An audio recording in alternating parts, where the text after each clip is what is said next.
Ha sido largo el viaje, pero al fin llegué.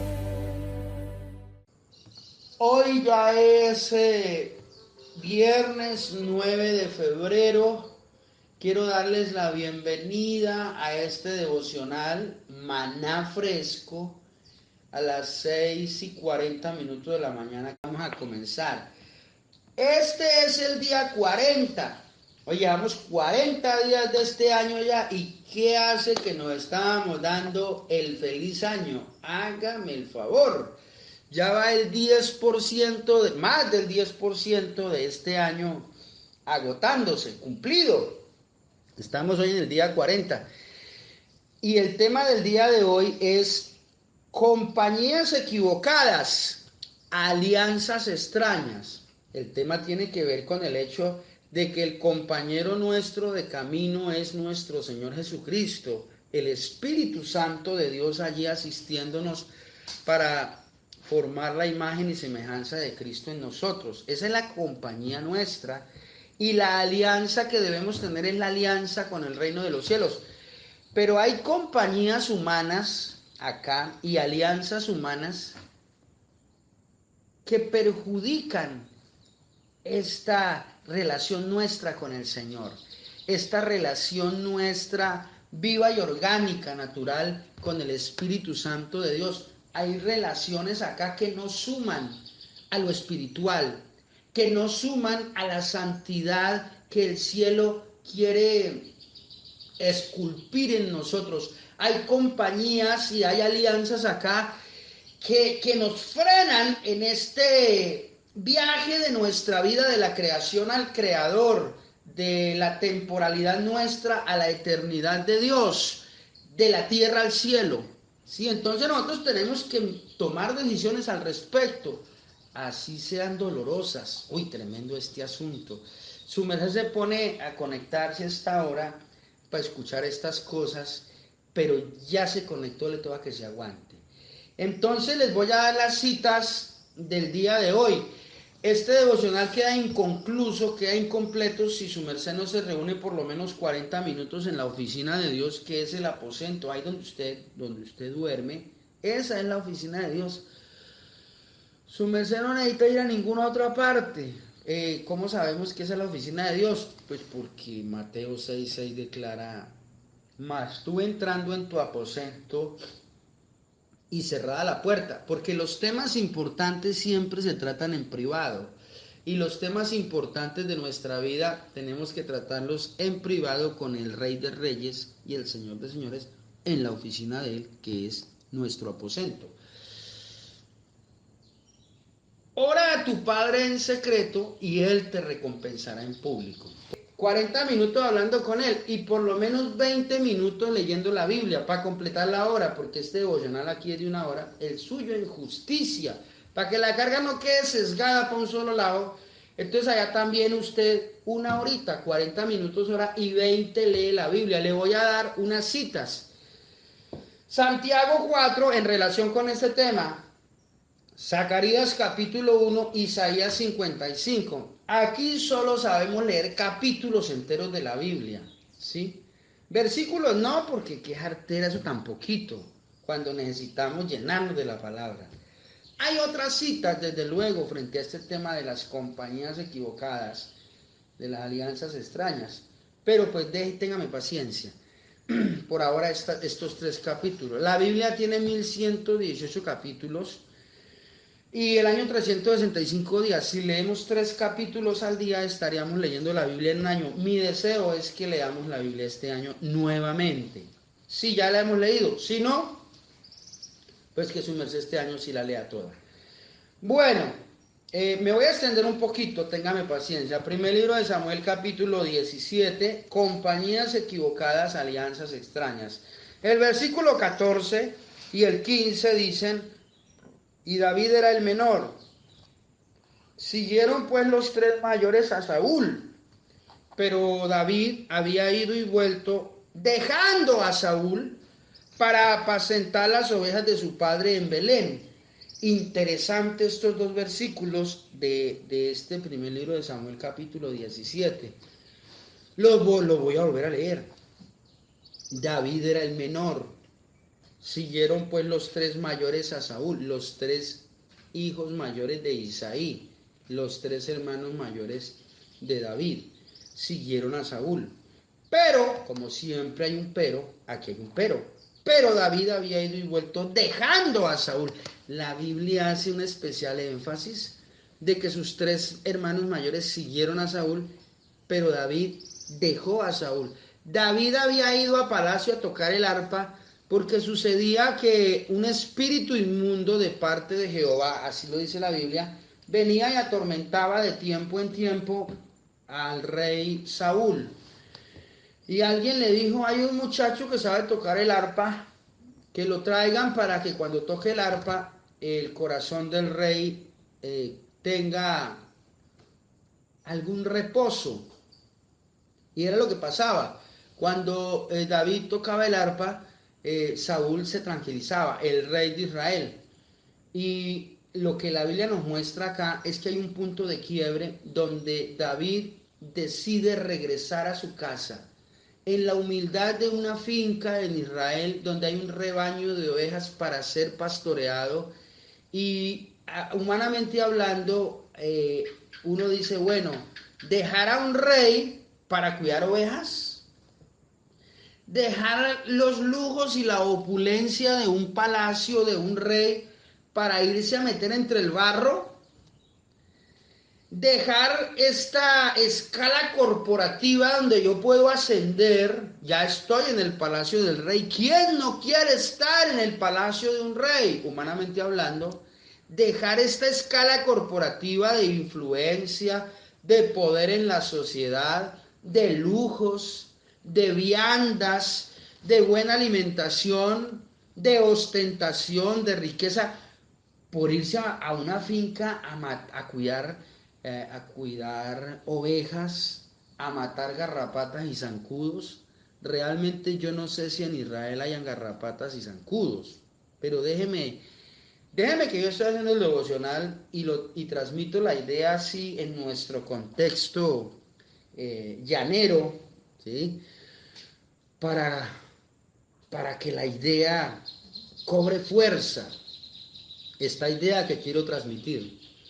Y es que David quería agradar a Dios y él se dio cuenta que palacio no le sumaba a ese propósito. David quería vivir en comunión con Dios y él se dio cuenta que en palacio había unos horarios que cumplir y unos protocolos que no le sumaban a este asunto de su comunión con Dios. David en palacio era siervo, pero en la finca de su papá, aunque era siervo, al mismo tiempo era rey, porque podía manejar su propio tiempo y nadie le estaba poniendo talanqueras al tiempo de oración o al tiempo de reflexión. Bueno, palacio en definitiva y Saúl como rey no le sumaban a esto de la santidad, no le sumaban a esto de la consagración, no le sumaban a esto de la comunión con Dios que David quería tener. Parece que a Eliab, Sama y Abinadab el asunto divino poco importaba, a ellos les importaba más lo físico, lo material, lo que los órganos de los sentidos pueden percibir, ¿no? Entonces, por eso me gusta la ambivalencia que hay acá, en cómo lo define la Biblia cuando dice, siguieron pues los tres mayores a Saúl, pero David había ido y vuelto dejando a Saúl. Probó palacio y no le gustó, aunque la comida era buena. Probó palacio y no le gustó, aunque las atenciones, la melosería y la lambonería sobraban por doquier. Probó palacio y no le gustó porque no se sintió a gusto, porque él solo estaba a gusto, era en la presencia de Dios. Y parece que palacio con tanta cosa no le sumaba a esa comunión que David tenía con el Espíritu Santo de Dios y la cual él quería fortalecer. Entonces él dice, me devuelvo para mi rancho. Y se regresa para la finca de su papá a cuidar ovejas. A Dios gracias, porque si no se hubiera regresado a tiempo para la finca de su papá, este muchacho no aprende a tirar piedra. Y si no hubiera sido porque se fue a tirar piedra, no puede capacitarse para meterle la pedrada al filisteo en la frente, que es donde concluye este pasaje. Ahora sí voy a leer mis notas, después de tanto que dije, téngame paciencia. Hoy tengo 30 horas en este Zoom, entonces pues su merced ya se conectó, toca que se aguante. Voy a leer las notas del libro que estamos escribiendo. Sea como fuere, la decisión absoluta e irrevocable de nuestra vida debe ser agradar al Señor y no a los hombres. Agradar al Señor y no a los hombres. Aunque hasta ahora estoy comenzando a leer estas líneas en este punto de la reflexión, quiero que usted tome la decisión de todo corazón de no guardar formalismos, de no preocuparse por el qué dirán, de no tratar de agradar a los hombres sin importar qué piense Dios. Usted y yo debemos tener la firme decisión de Isaías, Jeremías, Ezequiel, Daniel, Oseas, Joel, Amós, Abdías, Pablo. Y es la decisión, y es que la decisión de todos estos siervos de Dios fue no cumplir con formalismos que son políticamente correctos ante la presencia de los hombres, pero que son abominación delante de Dios. Y acá quiero hacer un especial énfasis en el hecho de que nos acostumbramos a guardar las formas, oiga, para no decir la verdad, para no confrontar a nadie, para no declarar lo que es necesario, para no gritar a voz en cuello un secreto que todos saben pero que nadie publica. Y es que hemos aprendido a ser, oiga esto, hipócritas con elegancia. Hemos aprendido a ser hipócritas con elegancia.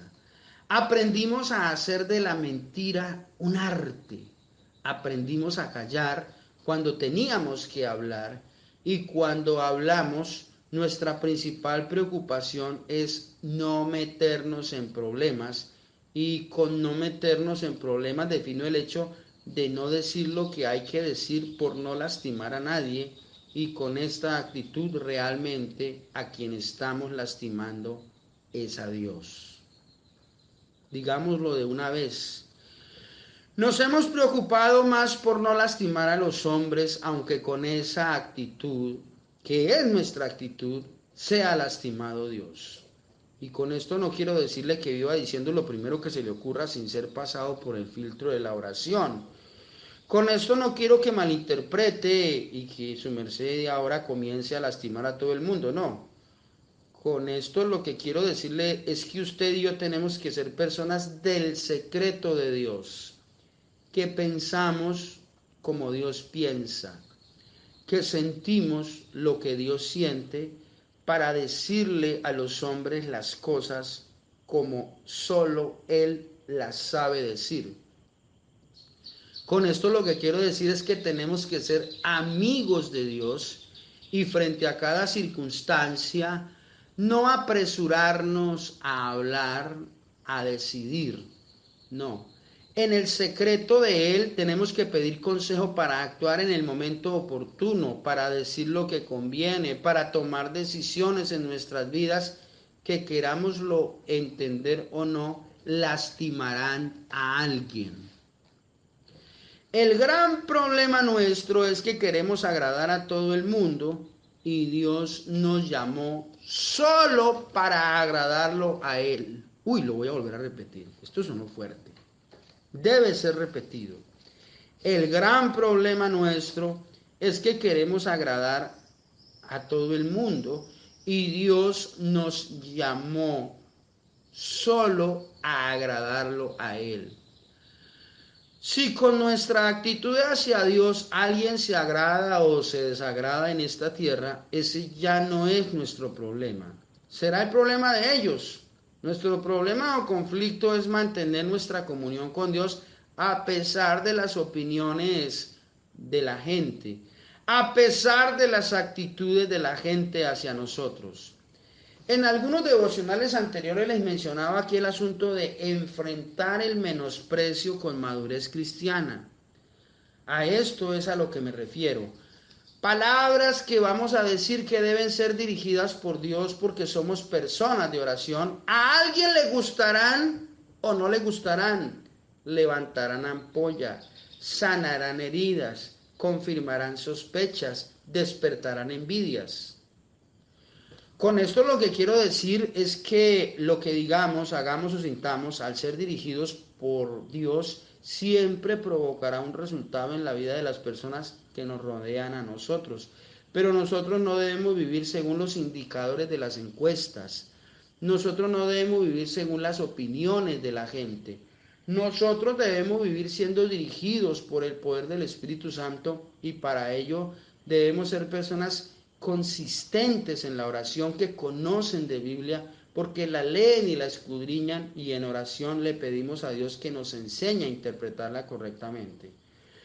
El gran problema que encuentro en nuestra generación es que muchas personas están asistiendo a un lugar a que les expliquen la palabra, a que les enseñen de Dios, cuando Dios quiere ser Él directamente nuestro maestro. Y a partir de este devocional, Él nos ha venido diciendo que la oficina de Dios es nuestro aposento, el de cada uno de nosotros, allí donde descansamos. No necesitamos ir a ninguna otra parte, no necesitamos escuchar a nadie más. Necesitamos escucharlo solo a Él. Y la palabra solo yo la tengo aquí subrayada en mayúscula y con negrilla. Me preocupa sobremanera que muchas personas, por guardar formalismos, por seguir al interior de una congregación, están reproduciendo círculos de poder y escalas corporativas que no son de la iglesia, son del mundo, pero el mundo se metió al interior de la iglesia, o eso se permitió que sucediera, ¿no? Es lo que se está permitiendo.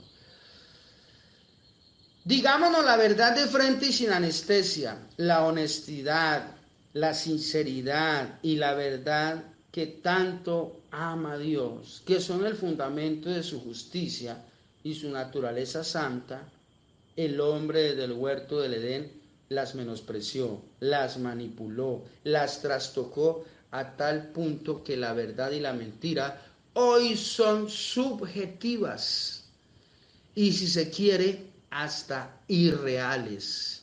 El Señor Jesús, parado frente a Pilato, le dijo: todo el que es de la verdad oye mi voz. Y Pilato, mirando a Jesús a los ojos, le replicó: ¿qué es la verdad? Esta actitud de Pilato es la actitud del hombre carnal, que aún teniendo a Jesús de cuerpo presente en tiempo real frente a su presencia, no cree, cuestiona y hace que su realidad, la realidad de su vida cotidiana, se pierda en la vanidad y la mentira, por no aceptarla, por no atesorarla y no vivir en función de la verdad y no vivir en función de la obediencia a la palabra del Señor.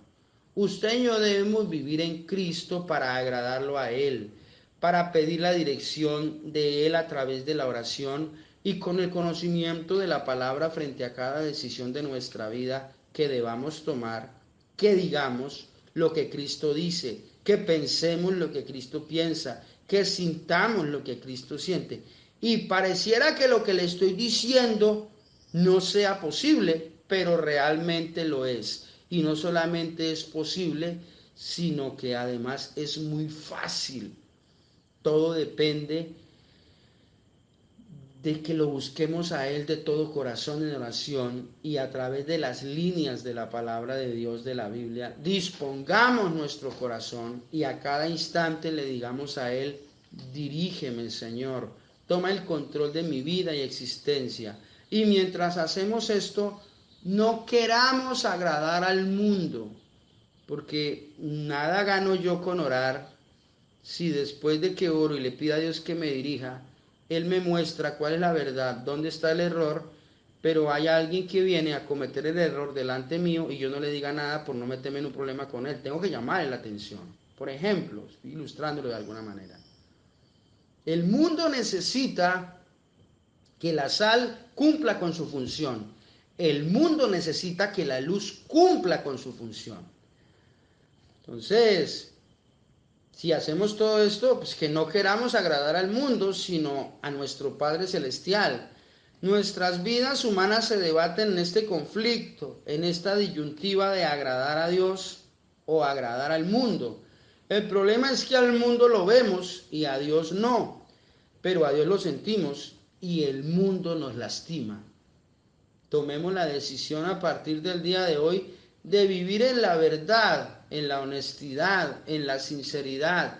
No negociemos estos principios y estos valores con los cuales fue sellado el espíritu del hombre desde la creación por parte del Creador. Digamos la verdad aunque duela, seamos honestos aunque sea humanamente hablando difícil y seamos sinceros en cada palabra, en cada pensamiento, en cada sentimiento. De esta manera agradaremos a Dios, aunque a personas que están en nuestro entorno, amigos y familiares, conocidos o desconocidos, puedan incomodarse por ello. Vivir para Él tiene un precio. Él dijo, quien no se niega a sí mismo y toma su cruz y me sigue, no es digno de mí. La cruz tiene esa cualidad de ser desagradable, no es atractiva, no es políticamente correcta. La cruz nos confronta, o la abrazamos o la desechamos. Pero sin cruz no hay salvación, sin Dios no hay esperanza. En este devocional tenemos un eslogan que es el que el Señor nos ha regalado y es más de Dios, menos de los hombres. Y la idea acá es que a medida que pasa el tiempo, esta será nuestra realidad. Debemos vivir para Él, no para nosotros y mucho menos para las personas que nos rodean. Si viviendo para Dios, quienes nos rodean se agradan o no, ese será su problema. Pero nuestra paz, nuestra seguridad, nuestra bendición y la comunión nuestra con Él estarán seguras. Busquémoslo a Él de todo corazón y permitámosle a nuestro Señor Jesucristo tomar el dominio y el control de nuestra vida. De esta forma, toda manipulación humana será eliminada de nuestra vida por parte de Él para nuestro propio beneficio. Porque déjeme decirle acá, abro un paréntesis,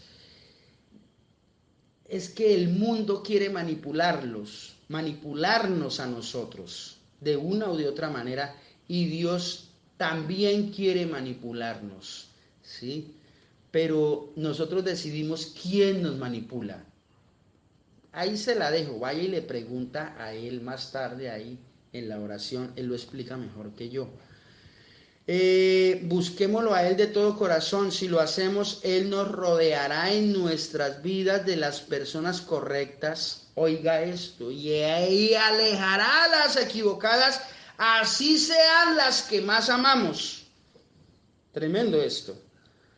Busquémoslo a Él de todo corazón y permitámosle tomar el control de nuestra vida y existencia para el bienestar nuestro absoluto en esta vida temporal y pasajera, pero más que nada para que en su presencia esté asegurada nuestra vida eterna. Padre, aléjanos de personas que nos han venido manipulando y que son un freno en nuestras vidas para que nuestra comunión contigo vaya en aumento, Señor. Para que el desarrollo espiritual nuestro progrese. Aléjanos de esas personas, Padre, con tu poder, y acércanos a personas que nos sumen a esta causa de agradarte a ti, de obedecerte a ti. A nosotros, haznos hombres y mujeres de oración, hombres y mujeres de la palabra, hombres y mujeres de tu presencia, para que siendo libres, autónomos y soberanos, esa libertad, autonomía y soberanía con la cual nos creaste, sea dirigida por ti y no por las personas que nos rodean, Señor. Tomo la decisión hoy de todo corazón de seguirte solo a ti y de no seguir al mundo, porque la amistad con el mundo es enemistad contra Dios. Y el mundo se nos metió dentro de la iglesia, pero nosotros vamos rumbo al reino de los cielos. Padre, haz tu obra, Señor. Dirígenos en todo para que en tu presencia podamos ser edificados. Que nosotros ignoremos las opiniones de los hombres y que valoremos la opinión tuya, Señor, siempre. Nos entregamos a ti, nos declaramos en bendición y victoria. En el nombre de Jesús. Conmigo quiere estar. Me dice que me busca cuando salgo yo a pasear, que ha hecho lo que existe para llamar mi atención, que quiere conquistarme y alegrar mi corazón.